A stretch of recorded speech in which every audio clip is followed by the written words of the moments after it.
Hello and welcome to the Punjab feed. From India to Europe, agricultural workers are taking their demands to the streets. Nearly 2 years after the last protest, Indian farmers have found their way back to Delhi, with old and new demands and a shift in their unions. At the same time, farmers all around Europe are executing their right to protest. Here's an overview of the common grounds of these movements and what differs them. From 2020 to 2021, India saw one of the largest protests in recent history. Around 40,000 farmers protested in the capital city, Delhi, resulting in over 700 deaths.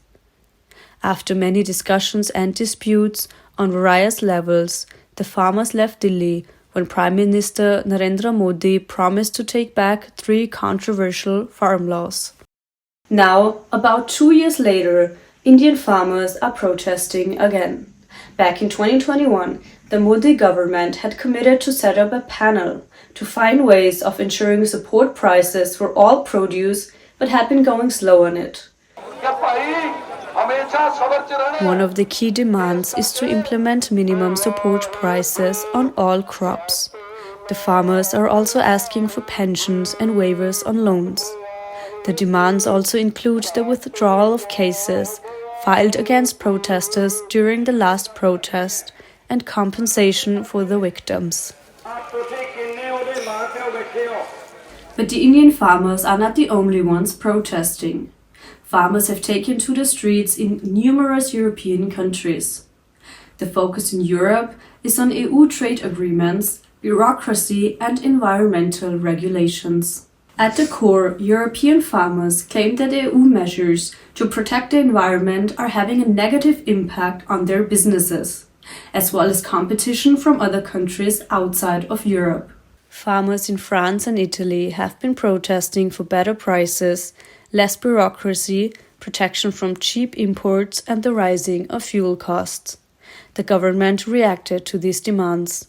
The water shortage in France led to the government announcing financial aid for irrigation.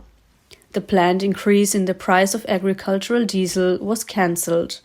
The French President Emmanuel Macron has also rejected the planned EU free trade agreement with the South American Mercosur states. Also, a plan to reduce the use of pesticides has been postponed until 2030. Imports from Ukraine are causing resentment in Poland's agricultural sector. Farmers in Greece also listed foreign competition and tax-free fuel as their demands. They were also asking for debt forgiveness as well as faster compensation for damage caused by natural disasters. What the Indian and European farmers seem to have in common is that both are fighting an existential fight. In India as in Europe, farmers are demanding for conditions necessary to sustain their work. What this means for the environment in the long run remains to be seen. During the last farmers' protest in India, various barricades were used to prevent protesters from moving forward. Also, internet shutdowns, social media bans, and other forms of immense violence were implemented in an attempt to stop people from executing their fundamental rights. This time around, they are being met with even more violence. Tear gas shells and rubber bullets are being used to hinder the protests. European farmers did not have to face such forceful and invasive measures. They are partly being associated with far-right groups.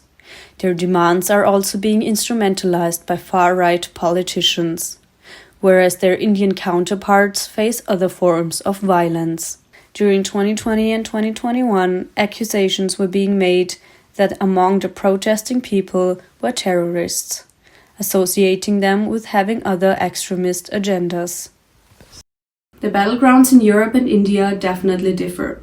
Protests are still ongoing and only intensifying as time goes on. It remains to be seen what results will be achieved, especially considering the upcoming elections in both parts of the world.